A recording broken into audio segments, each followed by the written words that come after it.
बागेश्वर में हो रहे उपचुनाव का माहौल जानने टीम न्यूज़ लाइन पहुंची बागेश्वर। चुनाव को लेकर जगह जगह लोगों के अलग अलग विचार सामने आए हैं।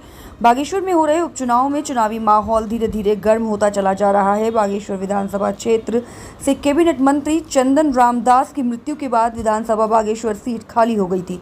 इस उपचुनाव में स्वर्गीय चंदन रामदास की पत्नी पार्वती दास भाजपा से अपनी किस्मत आजमा रही हैं और वहीं दूसरी ओर कांग्रेस से बसंत कुमार अपनी किस्मत आजमा रहे हैं। इधर चुनावी माहौल जानने के लिए काफली गैर से बिलोन तक के सफर में भाजपा और कांग्रेस के कार्यकर्ता चुनावी प्रचार में चुनावी रंग भरते नजर आए, तो वहीं कुछ लोग बेरोजगारी और महंगाई पर सरकार को कोसते नजर आए। इस बेलोना क्षेत्र में नगर पालिका बागेश्वर की पूर्व अध्यक्ष गीता रावल के साथ में कई नवयुवतियां कांग्रेस के बसंत कुमार के प्रचार में जोर जोर से मेहनत करते आए। वहीं इधर जारौली थाना क्षेत्र में पुलिस प्रशासन द्वारा भी गाड़ियों की जांच पड़ताल जारी है।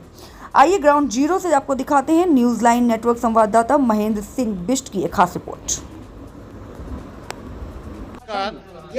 मैं हूं महेंद्र बिष्ट, आप देख रहे हैं न्यूज़ लाइन नेटवर्क। जी सर। मैं इस समय उत्तराखंड के जिला बागेश्वर में हूं।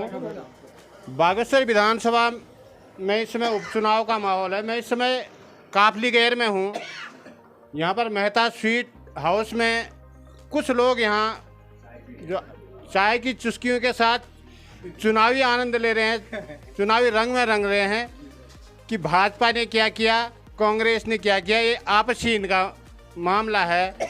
ये तो इन्हीं की मुँह जुबानी सुनेंगे। एक बार यहाँ के माहौल के बारे में पता करते हैं, क्योंकि ये सीट सुरक्षित सीट थी। यहाँ से कैबिनेट मंत्री चंदन राम दास जी के निधन के बाद ये सीट रिक्त हो गई थी। तो यहाँ पे जो है इस समय रिक्त सीट में जो है स्वर्गीय चंदन रामदास जी की धर्मपत्नी पार्वती दास जी यहाँ से बागेश्वर विधानसभा क्षेत्र से प्रत्याशी हैं। तो सर, आपका शुभ नाम क्या है? मेरा नाम गोविंद सिंह नेगी है सर। जी, गोविंद सिंह नेगी। क्या माहौल है सर यहाँ का? यहाँ का माहौल सर अब क्या है, देखो अभी समथिंग चल रहा है। अब उधर भी है इधर भी है सर, कहा नहीं जा सकता है कहाँ जनता का मूड हुआ। अब कोई महंगाई पर बात करते हैं, कोई किसी पर करते हैं। अब महंगाई है, वास्तव में है, देश में बेरोजगारी है सर। सबसे बड़ी बेरोजगारी का सवाल है, महंगाई का सवाल है ना। और बाकी क्या है, बाकी तो ठीक ही है। जब विकास तो होता रहता है, पहले से भी हुआ है, अब भी होता रह रहा है अपनी गति से। जी होगा ही ना। और बाकी क्या करना है, सब बराबरी है। अभी कोई ऐसा माहौल यहाँ ऐसा नहीं है कि कौन जीते कौन हारे। टक्कर है। मतलब किस किस में टक्कर है? टक्कर है साहब, बसंत कुमार जी और ये चंद्रनाम दास जी जो स्वर्गीय पत्नी उनकी पार्वती, उनमें टक्कर है। दोनों में ही, दोनों चीज बस। कांटे की टक्कर है या साधारण सी? कांटे की टक्कर। तो इस समय आपके विधानसभा क्षेत्र में कितने प्रत्याशी टोटल यहाँ पर हैं?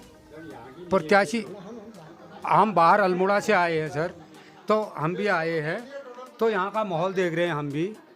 तो टक्कर दोनों में है, धन्यवाद सर। और कांग्रेस।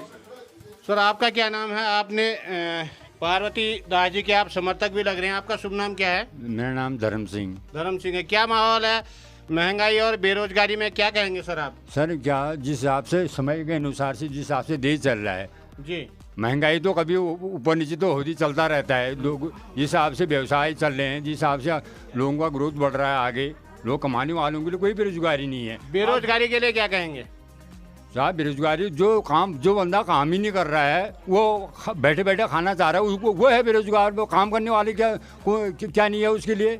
सब रोजगार है करने वाले के लिए। बेरोजगार वही लोग जो चिल्ला रहे हैं ना, वो कुछ करने वाले नहीं है।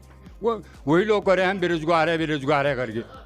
करो तो सही, हुनर होना चाहिए आदमी सब। जो मोदी जी ने इतने बड़े वो चीज़ खोल रखी है, दुनिया भर की ये चीज़ खोल रखी है। अगर किसी बंदे में हुनर है करने के, मैं बोलता हूँ मैं काम नहीं करता हूँ, मुझे वैसे ही मिल जाए। और जो हमारे भारत सरकार ने, हमारे जो सरकार ने जो चीज़ योजना चला रही है, अगर कोई बंदा करना चाहे वो कर नहीं सकता क्या?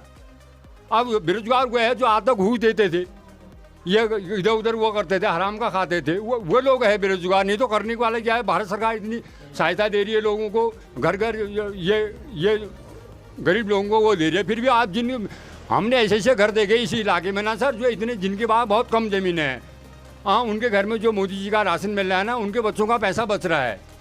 ये राशन कब तक मिलेगा सर? सर क्या पता, ये तो वो ऊपर वाले ही जाने, अब मोदी सरकार ही जाने कहाँ पर मिलेगा। वहाँ मिलेगा, मिलेगा क्यों नहीं मिलेगा जब तक होगी कोई योजना। धन्यवाद सर। जी सर, आपका शुभ नाम क्या है? नवीन जोशी। जी, क्या माहौल है सर यहाँ उपचुनाव यहाँ का? बिल्कुल कांटे की टक्कर है। अच्छा, आप यहीं काफली गैर से ही हैं? हाँ जी। आपका क्या नाम है सर? मेरा नाम गोपाल नाम है। आप मैं यहाँ का नहीं हूँ, मैं तो बीच धन्यवाद। मैं एक ही चीज़ मैं- कहना चाहता हूँ सर। जी बताइए। मैं राजकीय इंटर कॉलेज नौगांव में विगत 7 साल से मतलब पीटी अध्यक्ष रहा हूँ। हाँ, वहाँ की स्थिति क्या है, हमारे इंटर कॉलेज को मैंने भी वहीं से इंटर कर रखा है। हाँ, वहाँ का मतलब जो है उन्होंने क्या कर दिया, अटल उत्कृष्ट घोषित कर दिया। और उस समय बड़ी बड़ी घोषणाएं की थी, बनाई थी हमारे किसने करी थी? सरकार ने घोषणा की थी। किस सरकार ने? सरकार का नाम तो होगा। सरकार ने, जो बीजेपी गवर्नमेंट, जो अभी वर्तमान गवर्नमेंट है, यही पहले भी गवर्नमेंट थी, तो इन्होंने ये सूचना ये कहा था कि उसमें अटल कुछ घोषित करने के टाइम में कि हम डिजिटल बनाएंगे, डिजिटल ढंग से पढ़ाई होगी और विशिष्ट टीचर भेजेंगे यहाँ, जिनको टेस्ट लेकर के भेजेंगे। मैंने ये मांग बीटीसी में भी उठाई, लेकिन उल्टा सरकार ने मतलब जो है उस प्रधानाचार्य का जवाब तलब किया, खंड वालों ने। ये बड़ा दुर्भाग्य है हमारे, जिस बच्चे को प्राथमिक स्तर हमारा इतना गिर चुका है कि बच्चे को अपना नाम लिखना नहीं आता है, 6 से वो इंग्लिश मीडियम में कहाँ से पेपर हल करेगा। तो ये जटिल समस्या है। आज जो रिजल्ट हमारे विद्यालय का है, जबकि हमारे विद्यालय का 90% रिजल्ट रहता था, आज हमारे विद्यालय का 25% रिजल्ट हो गया।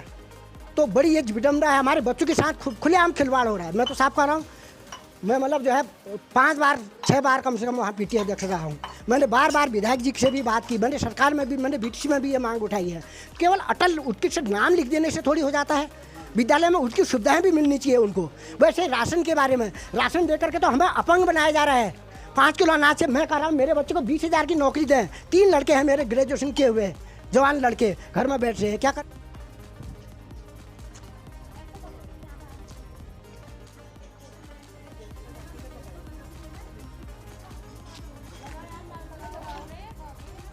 कांग्रेस पार्टी जिंदाबाद, कांग्रेस पार्टी जिंदाबाद, कांग्रेस पार्टी जिंदाबाद, वसंत कुमार जिंदाबाद, हरीश रावत जिंदाबाद, जयपाल आर्या जी जिंदाबाद, करण मेहरा जिंदाबाद, कांग्रेस पार्टी जिंदाबाद, कांग्रेस पार्टी जिंदाबाद। हमारा विधायक कैसा हो? वसंत कुमार जैसा हो। हमारा विधायक कैसा हो? वसंत कुमार जैसा हो। कांग्रेस पार्टी जिंदाबाद, कांग्रेस पार्टी जिंदाबाद, कांग्रेस पार्टी जिंदाबाद। भाजपा के शासन में बर्तन बिके राशन में, भाजपा के शासन में बर्तन बिके राशन में, भाजपा का यही लेके देने वाला पास अस्सी वाला है, भाजपा का यही लेके देने वाला पास अस्सी वाला है। पूर्ण रेखा पास का बटन दबाओ हाथ का, पूर्ण रेखा पास का बटन दबाओ हाथ का। कांग्रेस पार्टी जिंदाबाद, आई आई कांग्रेस आई, आई आई कांग्रेस आई। गाँव-गाँव और गली-गली कांग्रेस की लहर चली, गाँव-गाँव और गली-गली कांग्रेस की लहर चली। कांग्रेस पार्टी जिंदाबाद। नमस्कार, मैं हूं महेंद्र बिष्टा, आप देख रहे हैं न्यूज़ लाइन नेटवर्क।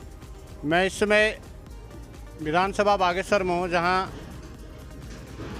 विधानसभा में इस समय उपचुनाव हो रहा है। इससे पहले मैं काफली गैर में मैंने कुछ लोगों से सवाल पूछे थे और इस समय मैं बागेश्वर के बिलोना क्षेत्र में हूँ। यहाँ पर मुझे कांग्रेस की कुछ महिला कार्यकर्ता यहाँ पर दिख रही हैं। काफ़ी जोश खरोश जुनून है, काफ़ी उत्साह देखने को मिल रहा है महिलाओं में। तो मैं कुछ सवाल करना चाहूँगा। मैम, आपका शुभ नाम क्या है? मैं गीता रावल, पूर्व नगर पालिका अध्यक्ष, वर्तमान में पीसीसी मेंबर। तो आप कांग्रेस के पद है आपके पास, एक कार्यकर्ता के रूप में है? नहीं, हमारे साथ सब हमारे कार्यकर्ता हैं और काफ़ी उत्साह है हमारे कार्यकर्ताओं में, क्योंकि विशेष रूप से महिलाएं जो गृहिणी हैं, जिस प्रकार महंगाई हो गई है। महिलाएं इतनी उत्साहित क्यों हैं? क्यों महिलाओं में इतना जोश जुनून है? क्या है उसका कारण? देखिए, हमारे जो हमारे विधायक थे हमारे बीच, चंदन रामदास जी, उनका स्वर्गवास हो गया है और मैं उन्हें सत सत नमन करती हूँ। लेकिन 18 साल से लगातार वो यहाँ के विधायक रहे। लेकिन जो स्थानीय मुद्दे थे, जैसे यहाँ कई जगह नगरीय शहरी क्षेत्र में जल भराव की स्थिति है, रास्ते हैं और घरों में पानी नहीं आता है। सरकार ने हर घर जल हर घर नल योजना तो लगा दी, लेकिन नल सूखे पड़े हुए हैं। यहाँ की इतनी समस्याएं हैं, तो इस बार जनता अपना परिवर्तन का मन बना चुकी है। लोग चाहते हैं कि हम परिवर्तन करें, और ताकि हमारे जो स्थानीय मुद्दे हैं, क्योंकि और जैसे कि अस्पताल है, अस्पतालों में डॉक्टर्स नहीं हैं। अभी ही एक दिन में 6 डॉक्टर यहाँ से उनका तबादला हुआ है। और जो तबादला 6 डॉक्टर का हो रखा है, उसमें वजह क्या है? कारण तो कुछ रहा होगा यहाँ, क्योंकि यहाँ की आवाज़ उठाने के लिए कोई है ही नहीं। जो सदन में आवाज़ मुखर होती नहीं है, तो यहाँ के जो लोगों की मूलभूत समस्याएं हैं वो हल होती ही नहीं है। बोलने वाला होगा तभी तो समस्याएं हल होंगी। तो इस बार जनता ने अपना मन बना रखा है कि हम इस बार परिवर्तन करेंगे करके, और पूर्ण रूप से परिवर्तन के मन में है। और आप अभी तो आप एक किनारे में है, लेकिन आप अभी शहर के बीच में जाएंगे, गाँव में जाएंगे, तो देखना कांग्रेस के लिए लोगों में कितना उत्साह है। धन्यवाद मैडम। यहाँ पर कुछ नौजवान युवतियाँ भी दिख रही हैं मुझे, तो युवतियाँ दिख रही हैं, तो आप भी कांग्रेस की प्रचारक हैं? यस। क्या नाम है मैम आपका? मेरा नाम अनीता पांडे है। मैं बेसिकली यहीं बागेश्वर से बिलोंग करती तो हूँ। आप राजनीति में जो है कांग्रेस के साथ में, आपकी उम्र तो पढ़ाई की है, ऐसा क्या लगा कि आपको कांग्रेस में कि हमें इस चुनावी समर में जाना चाहिए? सर, पढ़ाई करके क्या करे जब तक रोजगार नहीं मिलेगा। बच्चा हर कोई पढ़ा लिखा है, उसके लिए रोजगार नहीं है। जो बच्चा आज 93% मार्क्स लाने के बाद जो मतलब जिसके पास आज 13 नंबर आ रहे हैं वो निकल रहा है, और जिसके पास ज़्यादा नंबर आ रहे हैं वो बैठ जा रहे हैं। रोजगार तो है ही नहीं। हम युवाएं करेंगे क्या पढ़ के भी? तो इसलिए हम भी चाहते हैं कि इस बार हमारी कांग्रेस सरकार आए और हम बच्चों का आगे को भविष्य भी सुरक्षित हो। आपका नाम क्या है? मेरा नाम पूनम है। बस मैं शिक्षा के बारे में कहना चाहती हूँ कि जो 13 नंबर लाता है, विधायक जी की बेटी हैं जो, वो 13 नंबर लाती है, वो पास हो जाती है। और हम सालों से मेहनत कर रहे हैं, जो उनका कोई मतलब नहीं है। और अगर पेपर लीक हो जाता है, अगर कोई फॉर्म भरते हैं हम, पेपर लीक हो जाता है, पेपर लीक होता है, उसके बाद हम धरना करते हैं तो हम पे लाठी चार्ज किया जाता है। देखो, बीजेपी की सरकार में ऐसा चल रहा है, शिक्षा को लेके, स्वास्थ्य को लेके, हर चीज़ को लेके, बेरोजगारी को लेके। सिलेंडर देखो, सिलेंडर इतना वो हो गया, सिलेंडर के दाम इतने बढ़ चुके हैं, टमाटर के दाम बढ़ चुके हैं हर चीज़ में। तो इसीलिए बस मैं यही कहना चाहूँगी। धन्यवाद। एक बुजुर्ग अम्मा भी दिख रही है। यहाँ पर अम्मा, आप इस उम्र में घर बैठना चाहिए, आप जो है चुनाव प्रचार में लगी हैं। क्या है इतना बड़ा क्या संकट आ गया कि जो आप इस उम्र में चुनाव प्रचार में निकली हैं? क्यों नहीं है, परेशानी तो है। जब परेशानी है तब तो आ रहे। फिर ये किस बात की, किस चीज़ की परेशानी है बताएंगे? तेरे का गरीब आदमी ठहरा, ये लड़का मेरा मार दिया। इन्होंने नेता लोगों ने किसी ने कुछ नहीं करा है। कोई नहीं आया, ना नौकरी ना चाकरी बच्चों का। गैस हो गया महंगा, 1200 रुपया हो गया। कहाँ से भरो, कहाँ से खाऊं? फिर गरीबी ठहरे। फिर ये नेता लोग कहते हैं हमको दो वोट, हम ऐसा करो करना। पड़ोसी ठहरे नेता लोग, पुराना को कुछ नहीं देखते। फिर क्या करो, गरीब आदमी ठहरे। धन्यवाद। मैं साथी कैमरामैन भगवत के साथ महेंद्र बिष्ट, बागेश्वर बिलोना से।